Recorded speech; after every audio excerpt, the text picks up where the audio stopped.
Welcome to installment number 4 of The Quick Fix. This is your tiny bite-sized episode from Creative Writing.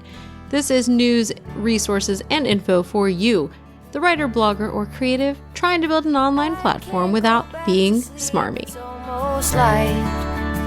These restless thoughts have kept me up again tonight. One by one the stars are disappearing from the horizon. Well, hello and welcome to The Quick Fix. This is the 4th week of doing an audio episode and I am loving it. And I keep getting emails from you guys saying either I love the new audio or I'm always just going to be a reader. And just so you know, which obviously only the audio people will know this, but I'll put it in the email too.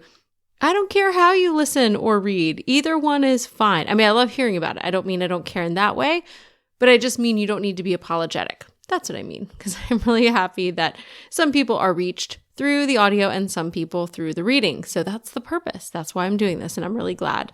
So I'm going to jump right into the links for this week. The first one comes from Darren Rouse of ProBlogger, and actually it's a guest post. So it's a guest post on the ProBlogger blog, and it's all about blogging in 2017, how to disrupt and get noticed. And so if you don't know kind of what disruption is or what that refers to, I mean, obviously we know the definition of disruption, right?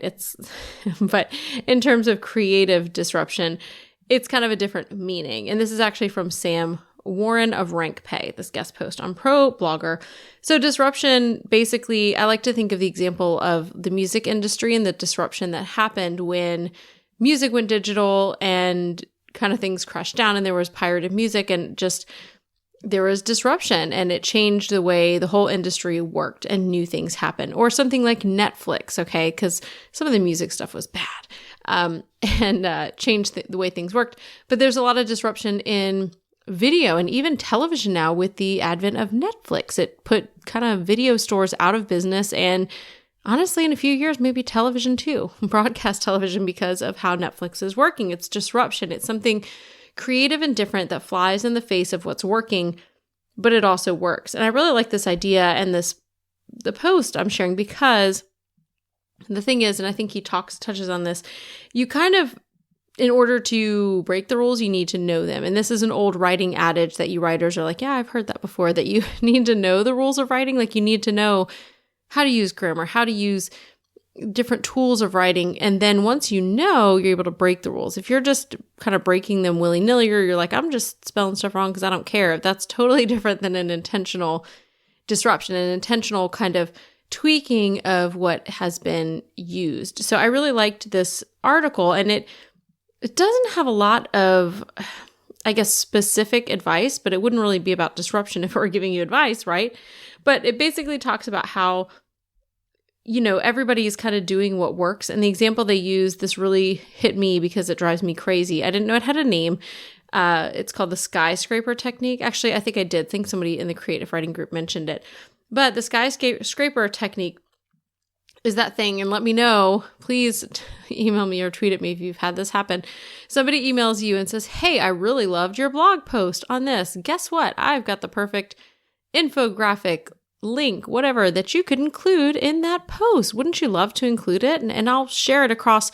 And this is the thing that gets me. It's always this quote, our tens of thousands of social media followers. And I don't usually spend the time to go and look, but every now and then I do, and they don't have tens of thousands of followers unless they're all hidden somewhere. But anyway, I don't like that technique. I think because I get 3 to 4 of those emails a day, they're like a very form email.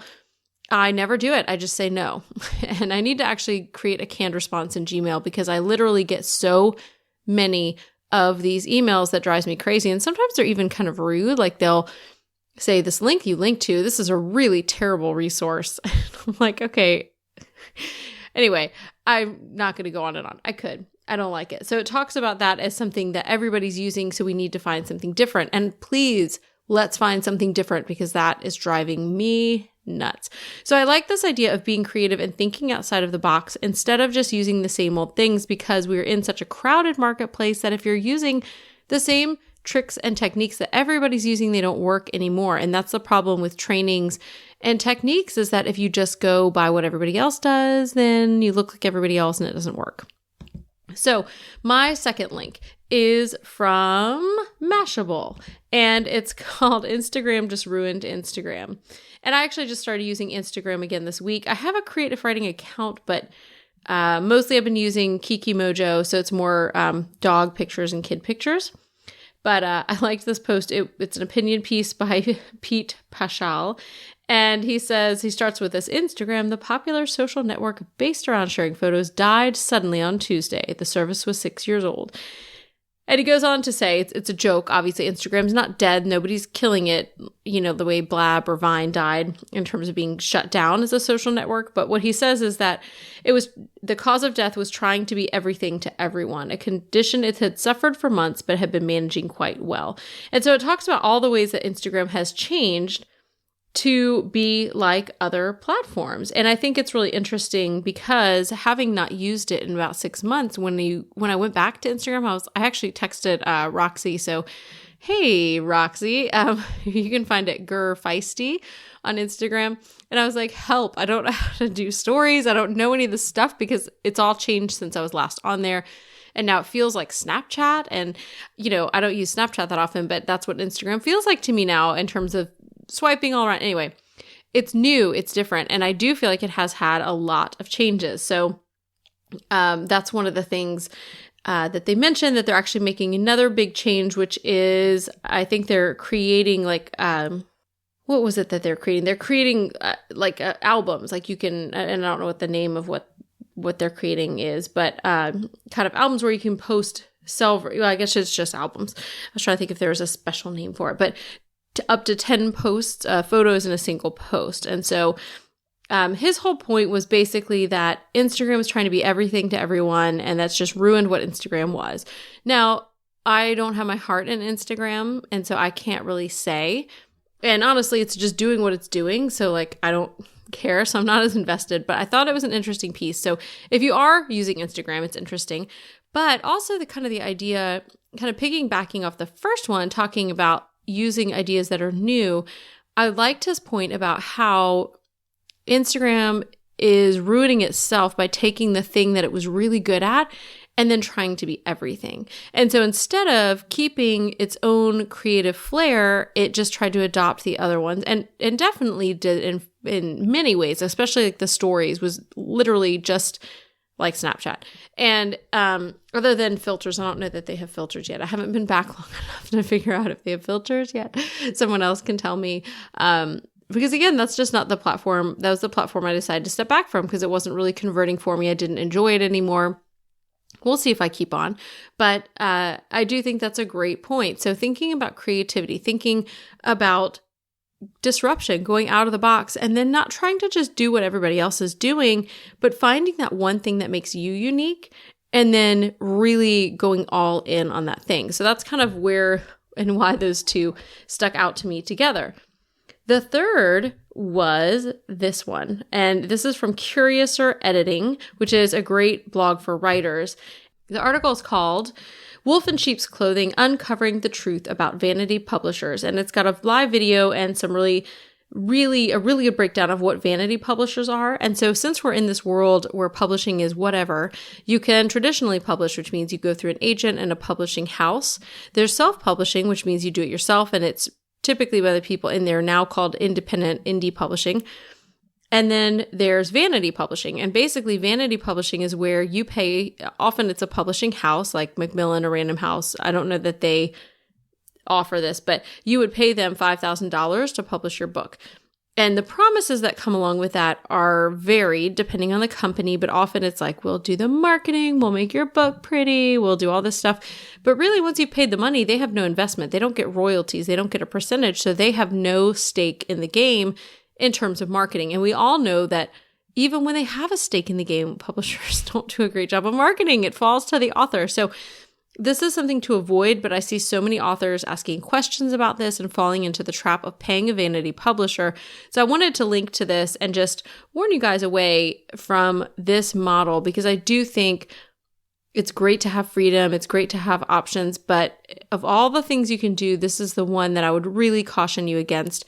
Again, just because why would you pay someone for what you can do yourself? And really, I'm not sure what they are offering that you couldn't do yourself with a whole lot less money. You could pay for an editor. You can pay for a formatter. You could pay for all these things and still be a great cover. You could still be way under $5,000.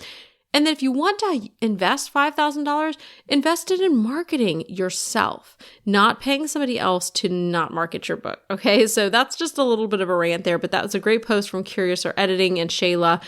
And you can listen to her talk about this on a live video, or it's not live anymore, but she did a live video and it's embedded in the post.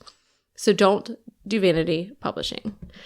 So a few quick things. I don't actually have a featured community member for the week because, let me just confess this, I forgot, you guys. So I will get back to that next week. But the reason I forgot is the next part of what I want to talk about is it's launch week for me. So I am launching my course, Own Your List, which is an all email course, A to Z. Now, I say launching, but it's actually relaunching. I launched the course 18 months ago and really wanted to update it with all the things I've learned and also make it a video course. It wasn't. And I think it does a lot better as a video course. So it's 5 modules with over 20 videos. I have a few guest interviews and people popping in to share how they use email, and a really great one on sales funnels and questions from someone who's way more expert than me at creating email sales funnels. But the really big thing that has changed about this course is the monetization piece, because now I would say that I use email primarily as the source of my monetization. Like, obviously I'm not selling ad space in there, so it's selling products. So like, I'm still creating products and I'm an affiliate, but the way that I sell is through email and to my email list. But in the past, that would have made me feel gross, like, oh man, I'm selling. But no, because I have built a relationship. And if you're listening, you may already be on my list and know that I do treat my subscribers like people. We have conversations back and forth when they hit reply. There are people that have been replying for years to my emails and I have been replying back to them. So this is something, where I feel actually really, really good about it, because I'm not treating my people like just a sales thing, like a person to sell to, that we have a relationship and I'm actually talking to them. And so when I'm selling to them, I'm giving them opportunities to invest in things that I think are important. And so this course is something that I think is really important. I think emails are really important. If you've ever been knocked down by an algorithm, or you've tried to sell books in another way through like Twitter or something, that there just are some non-effective ways to spend your time. And a better use of that time is building up real relationships with your email list. So the course walks you through the first form to your first dollar with your email list. It's only open through next week.